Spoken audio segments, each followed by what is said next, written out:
vetëm rikthyen dhe në pjesën e fundit na është bashkuar në këtë pjesë Henry Banushi, i cili është student shqiptar në Kinë, por sot e kemi këtu në studio. Mirëmëngjes. Mirëmëngjes. Ni hao. Si bëhet kështu? Apo?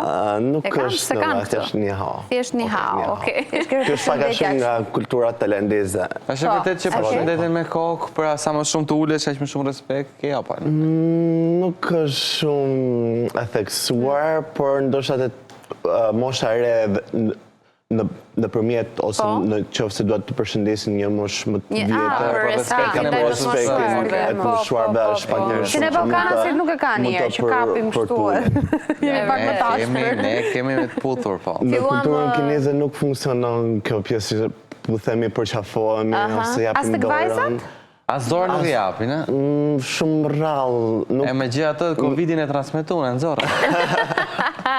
E bukur kjo.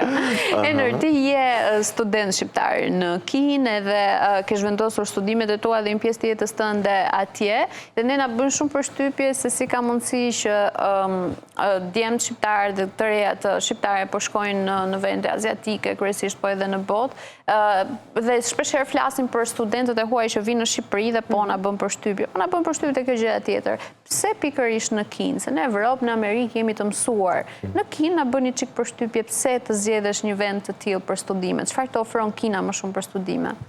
Shumë veta ma kam bërë këtë pyetje dhe kam marrë dhe pjesë në për emisiona të tjera televizive, po pra më thënë pse zgjodhe Kinën, pse shkruan në Kinë, pse të rrosh një vend kaq i largët. Henry? Dhe një trendi kanë filluar dhe të rinjta pëlqejnë pak të kulturën azjatike, ndoshta nga ushqimet, nga muzika, kanë filluar, si thuash, të tërheqin më shumë vendet e Europës dhe azjatike aktualisht. Shiko, ne bëjmë dhe gabimin që e ngatarojmë shumë, për shumë azjatikët i quajmë gjë kinez, për shumë, nuk di na ndajmë Japonin nga Korea ose Kina.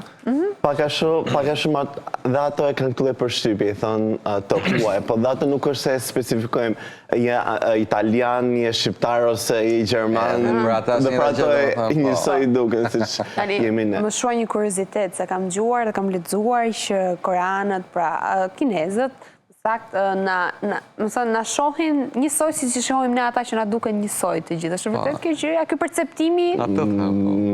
Mbase jo 100%, por deri diku. Se ne i shohim nga tiparet që kanë syt pak më të tërhequr dhe na duke Kanë ndryshime, stilin, si për shembull mund të vendosim një italian dhe një shqiptar dhe neve në shumicën e kohës e kemi të vështirë me të vërtetë të dallojmë, por janë disa tipare dhe specifik që mund të dallojmë, për shembull është prerja e flokëve, stili të veshur, i veshjes, këto e specifikojnë pak a shumë. Po, si e kanë qasje ndaj një të huaj, pra ti kur gjëndesh atje në Kinë, si sillen me ty?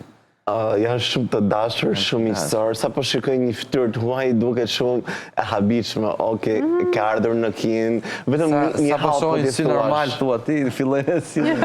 I duket shumë interesante nga kjo pjesë. Vetëm po ti thuash një hap, përshëndetje, sa mirë flet kinezisht, të lavdrojnë në mazë, sa që të vinë dhe në cikletë ndonjëherë, ose për shembull e kam vënë vetëm kur jam në autobus dhe janë të gjithë mosha e vjetër, pothuajse jam vetëm i huaj dhe gjithë më shikojnë mua si diçka si shumë të çuditshme dhe ndonjëherë vesh dhe në sikletë se duket me të vërtetë diçka shumë. Si e ke ndjer veten ti atje në fillim, Henry? Në fillim të kanë përqafuar në sensin të kanë afruar si një i huaj që vjen një student i ri atje? Në fillim kam pasur shumë miqësi dhe me të vërtetë më kanë pritur shumë mirë dhe më kanë respektuar shumë mirë. Jam ndjersh si në familjen time, e kanë respektin midis njëri tjetrit dhe janë me të vërtetë shumë miqësor. Nuk janë racist? Nuk janë racist si popull.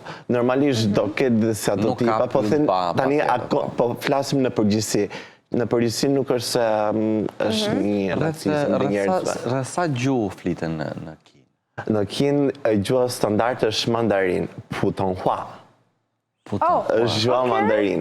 Pastaj atëherë ndaj në dialekte, jo në gjuha aktualisht, sepse gjuha standarde në Kinë është mandarin. Por secila provincë, secili qytet ka dialektin e vet dhe është e bukur sepse janë në disa vende të ndryshme, po marrim jugun e Kinës ose dhe veriun e Kinës, kanë dialekte që nuk kuptohen me njëri tjetrin, janë komplet, po ta thuash gjuhë të ndryshme, po aktualisht ajo është dialekt dhe nuk është Si ja bën ti që ti kuptosh këto dialektet, se aty gjuhë e huaj po e vështirë po, dialekte po dhe gjendesh mes katër rrugëve. Besoj se tani në kudo në vend tani shkon në Pekin ose në për vendet të ndryshme të Kinës ose për qytete të ndryshme, e njëjta gjuhë flitet mandarin dhe nga fëmijë që në parashkollor deri në gjimnaz dhe në shkollë flitet gjuha standarde dhe tani po shikohet një lloj statistike, për shembull në Shangaj ato flasin shangajnisht, dialektin e Shangaj që është komplet ndryshe nga mandarina.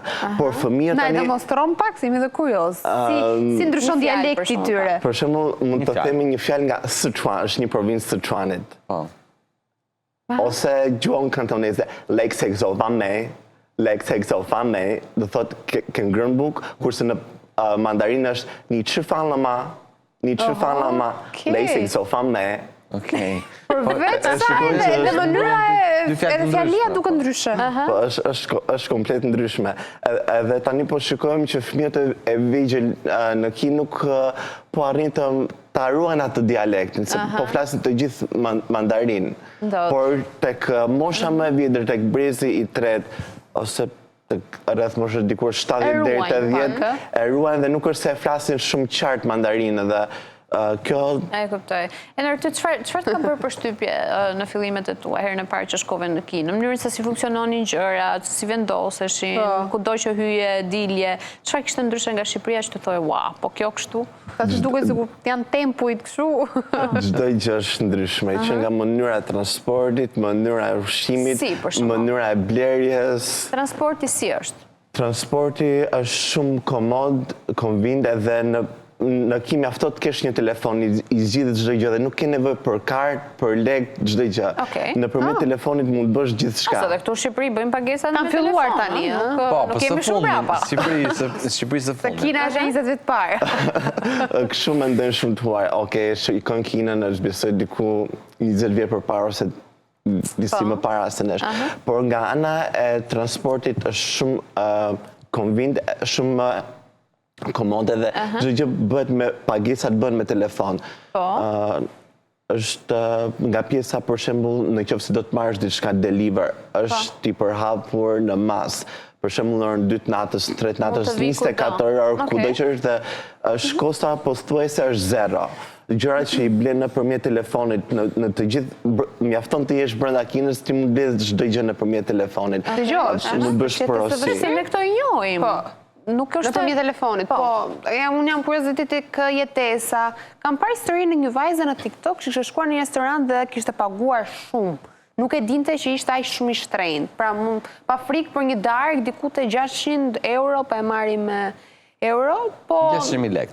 Po që është shumë për një darkë. Në sensin, nuk e priste si janë realisht çmimet, si janë ushqimet, restorantet. Është luks apo ka nga të dyja? Normalisht, në Kinë kemi diçka që mund ta hasim shumë qartë nga çmimi nga më i lirë deri tek më i shtrenjti, që ke mundësi të zgjedhësh. Ka gjitha standarde. Ka çdo lloj standardi, si në Pekin, Shangaj, Guangzhou dhe Shenzhen, që janë 4 qytetet më të zhvilluar në Kinë, që e kanë ekonominë, GDP nga më të lartë se qytetet e tjera. Ke çdo lloj mundësie, që nga e lira deri tek më e shtrenjta. Nuk po flasim pastaj edhe qytetet e dyta, të treta të Kinës, që kanë një ekonomi më të ulët dhe çmimet janë akoma më të lira, por që ke mundësi zgjedhjesh. Po mirë, ti si ja ke bërë me ushqimin atje? Janë përshtatër shumë mirë. Fillimisht si ishte? Normalisht, më përpara se shkoja në Kinë, kisha provuar ushqim kinez në Tiranë. Noodles, gjëra të tilla. Gjasojnë apo fare me ato që edhe atje? Normalisht gjasojnë sepse ato përshtaten më shumë me shije natyre. Por që në fillim e kisha pak të vështirë, sepse nuk isha mësuar. Edhe produktet e Bilmitit atje pothuajse janë zero, nuk i konsumojnë. Përdorin siç është shumë shi sojës, janë intolerant ndaj glutenit dhe laktozës. E kisha pak vështirë sepse... Ama mishan? Si? Mishin e hanë? Konsumojnë, po në sasi shumë të ullët. Nuk është se konsumojnë si që jemi në këtej, që doam copën e mishit për para. Atë konsumojnë shumë pak mirë dhe... A është vërtet që thonë se sushit ati janë shumë të mira sa që i provojmë ne këtu? Në Shqipëri ka dhe sushi shumë të mira. Ka dhe në Shqipëri. Ka dhe në Shqipëri. Ama namin që han insekte gjëra e kanë. Është vërtet kjo? Kjo është... Që han... Nuk e di janë ca video që në shojme dhe kemi kërëvar një perceptim pas të gabuar për kinezët. Me të vërtet shumë veta e thonë këtë gjë dhe për shembull shkon Kinë çfarë hajnë kinezët, nuk është realiteti kështu. Realiteti në Kinë normalisht ka minoritete ose në provinca shumë thella që i kanë traditë që i konsumojnë. Karkaleca, insekte, gjëra. Normalisht në provincën Yunnan të Kinës konsumohen karkaleca dhe gjëra të këtilla si këto. Dhe nuk është se për ato është shumë e çuditshme, por pjesa më e madhe e njerëzve nuk i konsumon këto. Ke tentuar ti provosh? Kam provuar. Çfarë ke provuar? Karkalec. Toke, karkalec toke. Edhe akrep. Akrep? Akrep. Po. Si ishte shija? Krykante. Po nuk është se ndjen tamam atë shijen. Pse do ta bëjmë përshtypjen për shembull? Ne konsumojmë karkalecën e detit. Pse është ndryshe ai detit nga ai tokës? Ose dim se kemi provuar. Ajo bandja e të fulla e detit. është normalisht më ndryshe, por që në Kinë ndanë me minoritetet. Çdo minoritet ka kultura të ndryshme, ushqime të ndryshme se si ato i konsumojnë, që kështu nuk është se e gjithë Kina ose një pjesë e madhe të Kinës si konsumojnë siç janë bubureca, mi dhe tjera. Është thjesht një... A është të kushtueshme të jetosh në një nga këto qytete që ti përmende, pra Shanghai, Pekin, a është shtrenjtë jetesa? Të thash, ke mundësi zgjedhësh nga më e lira tek e shtrenjta, vetëm sepse shtëpit ose qereja e shtëpisë është shumë e shtrenjtë, por te nuk e që ti bësh. Pasa nga pjesa e ushqimit... Çfarë vlerë kanë? Do të thënë se llogarisë me lekë shqiptare, sa mund të shkojë një qira shtëpia? Diku në periferi mund të shkojë tek 800 euro, në periferi po flasim, nuk po flasim qendrën se shkon shumë, edhe të rinjt në Kinë preferojnë që të kenë ta marrin me dikë tjetër shtëpinë me qenë ndaj, nuk është se marrin për vetë. Enër ti për çfarë studiove edhe një herë? Për menaxhim turizmi. Menaxhim turizmi, okay. Si është niveli i studimeve atje krahasuar me Shqipërinë? Çfarë ka bërë përshtypje nga sistemi? Normalisht sistemi i studimit atje është komplet ndryshe nga këtej, është shumë intensiv.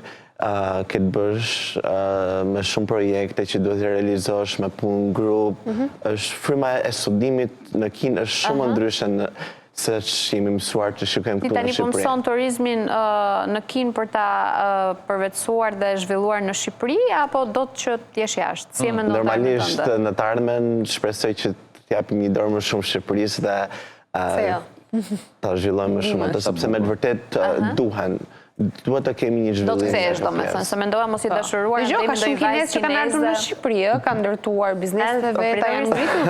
Se i kapi veshi i fjalë. Prandaj qeshi. Tash mos është dashuruar me ndonjë vajzë kineze, do mbesa ndej. Tani nuk e di. Se ato që janë bukuroshe janë. Normalisht, të gjesh besoj dashurinë kudo që mund t'jesh, edhe njerëzit që ti mund të të përshtaten. Ta ka treshur ndonjëra vëmendje? Dera më çunë. Mos keni, u vdes ti vën siklet këtë pjesë. Po. Pra, mirë. Si e kanë atë vajzat ose konkretisht mbazat e familjarët andej këtë çështjen e bashkimit të kulturave të ndryshme? Janë të hapur? Varet nga familja, Familja e kësaj gocës që pëlqen ti çfarë mendon? Nuk është se kam menduar pjesën e martesës ose në shkuar deri aty. Besoj nuk është se të jetë shumë problem. Nëse dy persona duhen ose me vërtet ajo pëlqen që këtë një marrëdhënie me tuaj, nuk është do jesh shumë problem. Energjia bën ta dallosh më burse, ne na duken gjitha histori. E ke pa ndonjëherë ke gatruar në një tjetër rrugë? Jo, po ti shikosh shumë do i fillosh dhe ti ndar dhe të diku Unë nuk bie dakord shumë me këtë që thua ti, sepse unë kam përshtypjen që ata ngatrojnë njëri tjetrin. Është një video, nuk e di, është vajzë që është ulur gabimisht në një tavolinë dhe mendon se ishte me dashurin e vet dhe po hante. Kur e thret i dashuri real nga një tavolinë tjetër, Ajo ngre kokën kujton, e kuptojnë që nuk ishte me dashurin, po ishte me dikë tjetër gabimisht. Po na ndodh ne dhe ne bëjmë. Futemi pa dashur në makina dikujt se kujtoj Vështirë duhet jetë. Nuk është problem kjo pjesë, sepse edhe ato kështu na thon për ne, po ju si mund nuk ngatroni apo jo. Tani ne kemi pyetur Henrin kaq shumë për kulturën dhe informacionet dijen që ka marrë atje, po ti çaj ke treguar kinezëve për ne? Në sensin, pash disa foto me hartën, me qeleshen. Flamurin. Së pari tek universiteti ku jam aktualisht do vit organizojmë festivalin e kulturës, që do të thotë mblidhemi nga shumë vende të botës, siç jam unë që përfaqësoj Shqipërinë, vende të tjera nga Italia, nga shumë vende të ndryshme të Europës, të Azisë, edhe organizojmë festivalin e kulturës. Në këto moment ne duhet të prezantojmë anën më të mirë ose të prezantojmë qoftë nga ushqimet që kemi ne, traditat që kemi ne për t'ia prezantuar kinezëve dhe studentëve kinezë që mund të shikojnë ose mund kemi buthin ton shqiptar. Bëjmë disa stikera Hello from Albania dhe kemi flamurin shqiptar për t'i vendosur në trik ose mund ta hapim fëmijëve të legjën. Kam përshtypjen që kur unë mbaj mend që ca filma shqiptar janë transmetuar në Kinë, filmat vjetër shqiptar, dhe ata janë djeni për shkak të marrëdhënieve diplomatike që kemi pasur atëre. Në njërin apo jo? Pjesa më e madhe, brezi i tretë i kinezëve e njohin shumë Shqipërinë, kurse të rinjt nuk është se ja kanë shumë konceptin ku ndodhet Shqipëria dhe si është jemi. Prandaj jam i vetmi shqiptar në shkollë në këtë universitet dhe thash këtë vit do organizoj buthin shqiptar. Ka përshtypjen që Shanghai ka më shumë banorë se sa Shqipëria. 22 milion banor, diçka e tillë, 23 milion banor. Shqipëria është një lagje Shanghai. Tani tjerë, me që ne kishim çik shef këtë pjesën e përkthimit të fjalëve nga shqipja në kinesë. Ki thuaj çka të fjalën ti? Zgëqe, fjala zgëqe. Zgëqe pep.